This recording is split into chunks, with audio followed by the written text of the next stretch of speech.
여러분, 남자는 태어나서 몇 번 울어요? 3번 웁니다. 남자가 아니라서 잘 모르실 수 있어요. 남자는 태어나서 3번 우는데 언제인 줄 아세요? 태어날 때, 그리고 부모님이 돌아가셨을 때, 그리고 또 언제예요? 나라가 망했을 때. 이렇게 3번 울어야 그게 진짜 남자다움이다, 이렇게 많이 우리는 알고 있어요. 오늘 본문에는요, 두 남자의 눈물이 등장하는데 누구와 누구의 눈물이냐? 이삭과 에서의 눈물이죠. 물론 오늘 본문에 정확하게 이삭이 울었다는 표현이 등장하지는 않습니다. 근데 33절에 보면 이삭이 심히 크게 떨었다 이렇게 말하고 있거든요. 그러니까 감정이 울 만큼의 그 격동을 했다라는 것을 보여주고 있는 거예요. 근데 실제로 에서는 울죠. 34절 말씀을 같이 한번 읽어볼까요? 시작.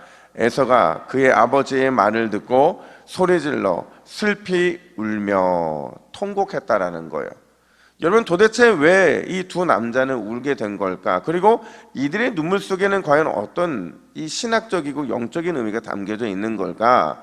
살펴보면 첫 번째로요, 여러분, 영적인 길을 잃어버리면, 그래서 영적으로 무감각해지면 결국 우리의 인생에 남는 게 뭐냐?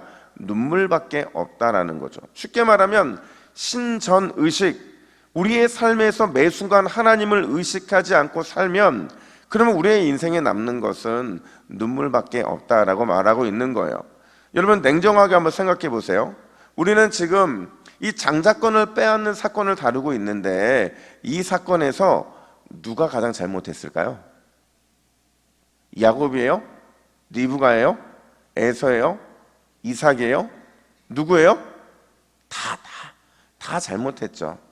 영적인 조급증 때문에 수단 방법 가리지 아니하고 이삭의 축복권을 야곱에게 주려 했던 리브가, 또 거짓으로 형의 축복권을 진짜로 빼앗은 사기꾼 야곱, 그리고 영적으로 무감각해져서 결국 속아 넘어간 이삭, 그리고 이 모든 것을 조장하고 있는 누구예요? 아니죠. 그 리브가였죠. 그리고 장자권을 대수롭지 않게 여겼던 에서, 모두가 다 잘못을 했다는 거예요. 근데 냉정하게 생각해 보면 가장 큰 잘못을 누가 했느냐? 바로 이삭과 에서가 잘못했다는 거죠. 왜냐하면 여러분, 제가 어제 본문부터 오늘 본문까지를 다시 한번 쭉 보면서 리브가와 야곱은 잘못된 선택을 했음에도 불구하고 붙잡는 게 하나가 있고, 에서와 이삭은 잘못했음에도 붙잡지 않는 게 있더라는 거예요. 그게 뭐냐?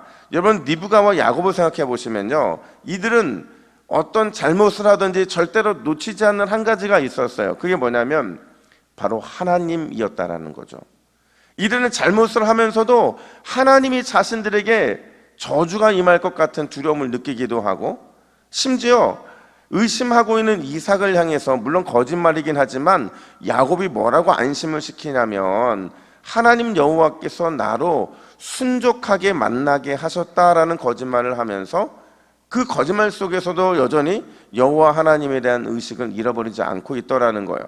근데 오늘 본문을 보면 에서와 이삭의 이 대화에서, 여러분, 오늘 읽었던 본문 속에 하나님이라는 단어가 들려주십니까? 보셨어요? 없어요. 단 한 번도 하나님이라는 대화가 등장하지 않습니다. 왜냐하면 에서가 원했던 거는요, 하나님이 아니었기 때문에 그래요. 그럼 에서가 뭘 원했느냐? 아버지 이삭을 원했던 거죠. 정확하게 말하면 에서는 하나님이 주는 복에 대한 관심은 전혀 없고 오직 아버지 이삭이 줄 수 있는 그 복에만 그는 유일하게 관심을 가지고 있었다는 거죠. 그래서 에서는 장자의 명분을 너무 쉽게 생각할 수 있었고, 오늘 본문에서 결국 그 장자의 명분, 장자의 복을 결국 잃어버리고 말았다라는 거예요. 사랑하는 여러분, 오늘 이 새벽에 하나님을 더욱 갈망하시길 주님의 이름으로 축복합니다. 하나님을 갈망한다는 것은요, 끊임없이 하나님을 의식하고 그분을 구하고 구하는 삶을 산다는 거예요. 우리가 하나님을 의식하고 그분을 계속 구하잖아요. 그러면 어떤 일이 벌어지느냐? 하나님이 주시는 언약의 복을 누리게 됩니다. 믿으십니까? 하나님이 주시는 언약의 복을 누린다는 것은 여러분을 통해 이루고자 하시는 일들이 날마다 하나님을 의식하고 구하는 가운데 삶에서 이루어지게 된다는 거예요. 반대로 우리가 하나님을 망각하고 영적으로 어두워지면 에서와 이삭처럼 결국 복을 빼앗기고 눈물 흘리는 인생이 될 수밖에 없는 거예요. 여러분, 그 어떤 경우에서도 오늘 하나님을 잊지 마시고 잃어버리지 마시고 더욱 하나님을 갈망하고 그분 만나기를 구하고 또 구하시기를 주님의 이름으로 축복합니다. 뿐만 아니라 두 번째로 오늘 본문은 뭘 말해주고 있느냐, 하나님의 복은 여러분 무한해요, 유한해요? 무한하죠. 근데 이 하나님의 복이 무한하다는 사실을 잊어버리는 순간 우리는 눈물 흘리는 인생이 되고 만다라는 거예요. 여러분, 오늘 본문에서 이삭이 빠진 함정이 등장을 해요. 어떤 함정이냐? 우리 33절 하반절 말씀을 같이 한번 읽어볼까요? 시작.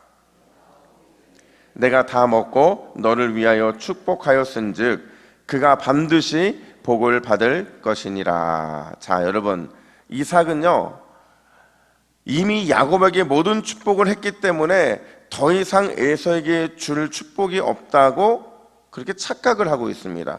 심지어 36절에서 보면 에서가 다시 한번 재차 확인을 해요.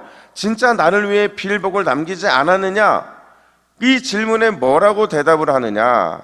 39절 말씀도 같이 한번 읽어볼까요? 우리말 성경으로 함께 읽습니다. 시작. 보아라, 내가 거하는 곳은 땅이 풍요롭지 못하고 저 하늘의 이슬도 내리지 않는 곳이라. 자, 여러분, 이게 축복입니까? 저주입니까? 저주 비슷한 말을 하죠.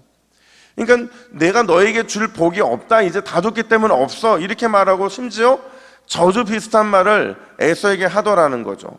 여러분, 지금 이삭이 뭘 놓치고 있기에 이런 겁니까? 뭘 놓치고 있기에 나눠줄 복이 없다고 말하고 있는 거고, 뭘 놓치고 있기에 이 일로 인해서 결국 야곱을 죽이겠다는 이 선언이 이 가정에서 나올 수밖에 없게 만들고 결국 이것 때문에 20년 동안 이삭 가족이 되게 만든 걸까? 여러분, 이삭이 놓친 건 딱 하나였어요. 하나님의 복은 어떤 복이라고요? 무한한 복이라는 거죠. 하나님의 사랑은 한이 없다라는 사실을 그가 놓치는 바람에 결국 이 가정이 이런 파탄이 나고 만 거죠. 여러분, 그렇지 않습니다? 하나님의 복, 하나님의 사랑이 끝이 없고 무제한이라는 사실을 만약에 알았다면 이럴 수 있겠냐는 거죠. 여러분, 그렇다면 왜 이삭은 이렇게 하나님의 복이 무한하고 하나님의 사랑은 한이 없다는 사실을 잊어버렸느냐? 영적으로 어두워지다 보니까 복이, 진짜 복이 하나님이 주신다는 사실보다는 자기가 줄 수 있다는 착각에 빠지고 말았기 때문에 그런 거죠. 다시 여러분 말씀드리지만 역사에서 만약이라는 가정은 성립되지 않아요. 근데 만약에 이삭이 에서를 여호와의 이름으로 야곱에게 준 것처럼 똑같은 축복을 했다면, 그렇다면 여러분 어떤 사건이 되었을까요? 비록 똑같은 복을 빌었고 에서는 알았어요, 몰랐어요? 몰랐을 거예요. 하지만 하나님이 주시는 복의 이름으로 복을 빌었다면 아마도 하나님의 섭리에 의해 야곱도 에서도 복받는 인생이 되지 않았을까 하는 생각이 되는 거죠. 결국 뭐가 문제냐? 하나님의 복과 사랑은 무한하다라는 사실을 이삭이 잃어버렸기 때문에 결국 이 문제가 발생을 한 겁니다. 여러분, 오늘 이 새벽에 저와 여러분들을 향한 하나님의 사랑과 복은 무한하고 한이 없다는 사실을 믿으시기를 주님의 이름으로 축복합니다. 다른 사람이 하나님에서 아무리 많은 응답을 받고 많은 복을 받아도요, 항상 나를 향한 복과 은혜는 남아있어요, 안 남아있어요? 남아있어요. 그냥 남아있는 것이 아니라 무제한으로 남아있다는 사실을 우리는 기억할 필요가 있다는 거예요. 우리가 시기할 필요도 없고요, 부러워할 필요도 없어요. 왜냐하면 하나님이 주시는 복은 너무 많아서 나누어 줘도 한이 없기 때문에 그런 거죠. 오늘도 그 놀라운 하나님의 복과 사랑을 구하시고 이 새벽에 마음껏 누리시기를 예수님의 이름으로 축복합니다. 우리 화면을 보시고 함께 기도의 제목을 읽습니다. 시작. 주여, 매 순간 하나님을 찾고 의식함으로 항상 주님 주시는 기쁨의 수혜자가 되게 하옵소서. 오늘 이 새벽 무한한 하나님의 복과 사랑을 구하고 누리게 하옵소서. 아멘. 함께 기도하겠습니다. 하나님 아버지, 오늘도 하나님만 찾고 하나님만 의식하기를 원합니다. 하나님만 찾고 하나님만 의식하면 반드시 우리의 삶에 기쁨이 충만하게 될 줄로 믿사오니 오늘 기도하며 무한한 하나님의 복과 사랑 우리의 것이 될 수 있도록 주님 인도하여 주시옵소서. 감사드리며 예수님의 이름으로 기도하옵나이다. 아멘.